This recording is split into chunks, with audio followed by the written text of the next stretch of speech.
സ്വർഗത്തിൽ പോകണോ? അതല്ല, ഫറോവയുടെ പെൺകുട്ടികൾ, ഫറോവയുടെ ഭാര്യമാർ അണിഞ്ഞൊരുങ്ങി നടന്നില്ലേ?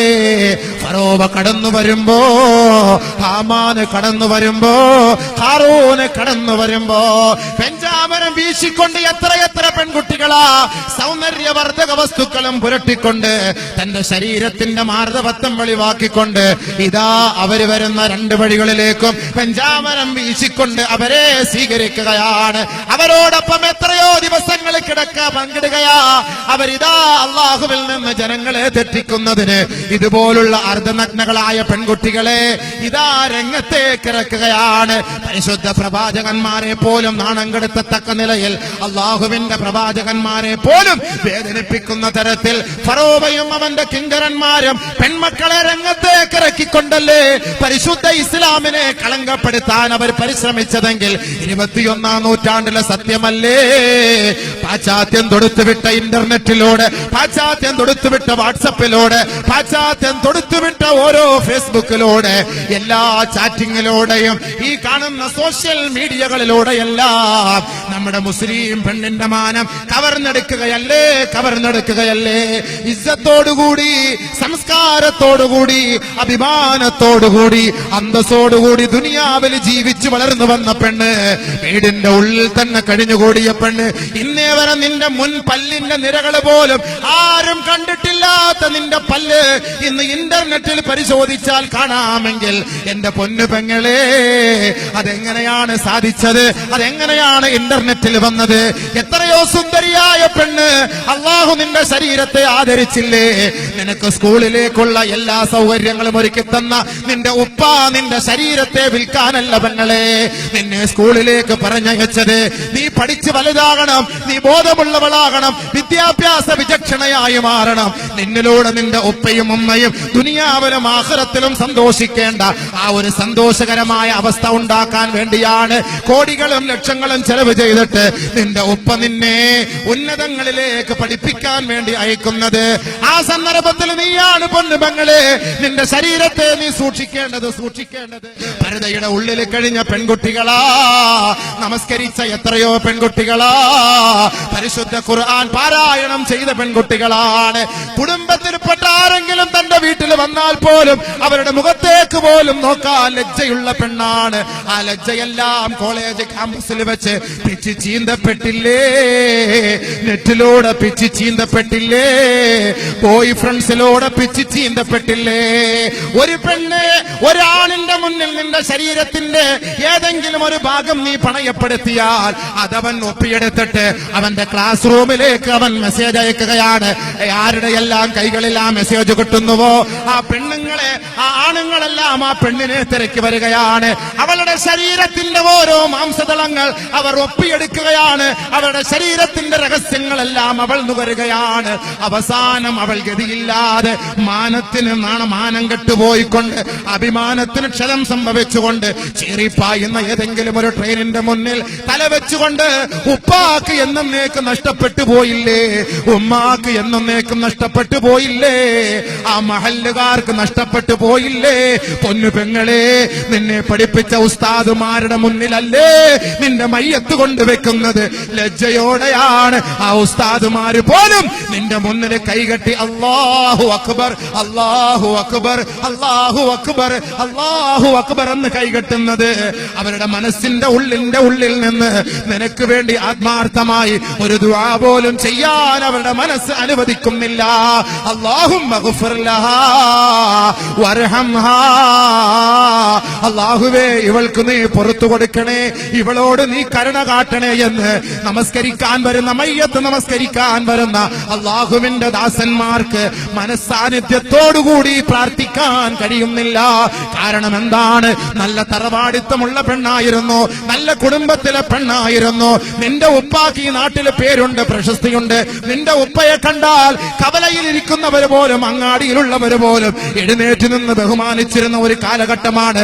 അദ്ദേഹത്തിന്റെ മകളല്ലേ, അദ്ദേഹത്തിന്റെ ചെറുമകളല്ലേ? എന്റെ പൊന്നു പെങ്ങളെ, നീ എന്ത് നേടി? ഈ കുറഞ്ഞ കാലയളവിൽ നിനക്ക് എന്ത് ലാഭമാണ് ലഭിച്ചത്? അവൾക്ക് കിട്ടിയ ലാഭം അവളുടെ മാനം നഷ്ടപ്പെട്ടു, അവസാനം ആത്മഹത്യയിലേക്ക് പോകേണ്ടി വന്നു. അതാണ് അവൾക്ക് കിട്ടിയത്. അത് വേറെന്താ? വേറെന്താ കിട്ടിയ? പോയില്ലേ? റാഹത്തായിട്ട് മരിക്കേണ്ട പെണ്ണ്, കലിമ ചൊല്ലി മരിക്കേണ്ട പെണ്ണ്, പരിശുദ്ധമായ ഖുർആൻ ഓതി മരിക്കേണ്ട പെണ്ണ്, അള്ളാഹുവിന്റെ പരിശുദ്ധമായ വചനം കേട്ട് മരിക്കേണ്ട പെണ്ണ് അവസാനം മരിച്ചു വീണത് ഏത് കോലത്തിൽ? ആത്മഹത്യയുടെ മുനമ്പിലേക്ക്, എന്നെന്നും നരകത്തിലേക്ക്. സോഷ്യൽ മീഡിയകൾ നമുക്ക് ചെയ്യുന്ന സംഭാവനകൾ അതൊക്കെ തന്നെയാണ്. കഷ്ടപ്പെട്ട് വളർത്തിക്കൊണ്ടുവരുന്ന വാപ്പാക്ക് അത്രത്തോളം ഹൃദയവേദന ഉണ്ടാകും. ആരനുസരിക്കുന്നു? ആരും അനുസരിക്കാറില്ല. അതുകൊണ്ട് മാതാപിതാക്കളെ, നിങ്ങളുടെ മേലും ഒരു ശ്രദ്ധ വേണം. തന്റെ മക്കൾ എങ്ങോട്ടാണ് പോകുന്നത്, തന്റെ മക്കളുടെ പ്രവൃത്തി എന്താണ്, നിങ്ങളും ഒന്ന് ശ്രദ്ധിക്കണേ. ഓരോരുത്തരും ശ്രദ്ധിക്കേണ്ട കാര്യങ്ങളാണ്. നമ്മളും കൂടെ ശ്രദ്ധ ചെലുത്തണം, അല്ലാതെ കൊണ്ട് പറ്റൂലല്ലോ, അല്ലാതൊന്നും സാധ്യമാവൂല. ഭർത്താക്കന്മാര് ശ്രദ്ധിക്കണം. വിദേശത്തുള്ള ഭർത്താക്കന്മാർ ഒരു വർഷത്തിൽ ഒരു പ്രാവശ്യമെങ്കിലും സ്വന്തം ജൈബിൽ നിന്ന് പൈസ എടുത്തിട്ട് നിങ്ങൾ വീട്ടിലേക്ക് കടന്നു വന്നുകൊണ്ട് നിങ്ങളുടെ ഭാര്യയെ നിങ്ങൾ തൃപ്തിപ്പെടുത്തണേ. 600 ദിർഹം 600 റിയാലൊക്കെ അൺസീസണിൽ ടിക്കറ്റുള്ള സമയമുണ്ട്. ആ സമയത്ത് അവര് വരണം, വന്നിട്ട് തന്റെ ഭാര്യയെ തൃപ്തിപ്പെടുത്തണം. വർഷത്തിൽ ഒരിക്കലെങ്കിലും. ഇതിവിടുന്ന് അങ്ങോട്ട് പോയാൽ 2 വർഷം 3 വർഷം കഴിഞ്ഞിട്ടാ വരിക. മതി, 3 വർഷം നിന്നെ മറന്നുപോയി. നിന്റെ ഭാര്യ നിന്നെ മറന്നു പോവാണ് അല്ലേ? നിന്റെ ഭാര്യനെ മറന്നു പോകുന്നു. 3 വർഷം 2 വർഷം എല്ലാം കഴിഞ്ഞിട്ട് വരുമല്ലേ? അവിടത്തേക്ക് അടുത്ത ബന്ധങ്ങളായി. പിന്നെ അത് വിട്ടുമാറാത്ത ബന്ധം. എന്നും വെറുംചോറ് കഴിക്കുമ്പോ ഒരു ദിവസം ബിരിയാണി കഴിക്കണ്ടേ?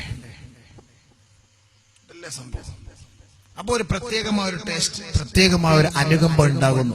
അതുകൊണ്ട് എന്ത് വേണം? എപ്പോഴും ഭർത്താക്കന്മാർ അവളെ വിളിച്ചുകൊണ്ടിരിക്കണം. ഗൾഫിൽ നിന്ന് വരണം, വർഷത്തിൽ ഒരിക്കൽ. നിന്റെ ഭാര്യയെ കാണാൻ വേണ്ടി നീ ചെലവ് ചെയ്യുന്ന ദിർഹമുണ്ടല്ലോ, ദിനാറുണ്ടല്ലോ, ദുനിയാവിൽ വെച്ച് അള്ളാഹുവിന്റെ മാർഗത്തിൽ ചെലവ് ചെയ്യുന്ന സമ്പത്തിനേക്കാൾ ഏറ്റവും ശ്രേഷ്ഠമുള്ള സമ്പത്താ. ഏറ്റവും വലിയ സദഖയാണ്.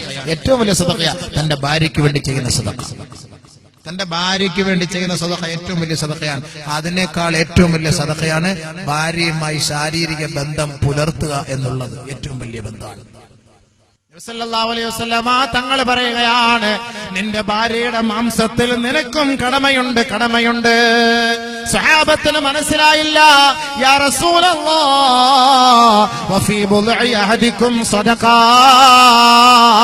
അല്ലാഹുവിന്റെ റസൂൽ, നിന്റെ ഭാര്യയുടെ ശരീരത്തിന്റെ ഔറത്തിലും നിനക്ക് സദഖയുണ്ട് എന്ന് ബഹുമാനപ്പെട്ട നബി തങ്ങൾ സഹാബത്തിനോട് പറഞ്ഞപ്പോ അല്ലാഹുവിന്റെ റസൂലിനോട് സഹാബത്ത് ചോദിക്കുകയാണ്, നബിയേ, ഒരാള് തന്റെ ശാരീരിക ഇച്ഛകൾ, ശാരീരിക വിചാരങ്ങൾ പൂർത്തീകരിക്കുന്നതിന് വേണ്ടിയല്ലയോ തന്റെ ഭാര്യയെ അവൻ സമീപിക്കുന്നത്?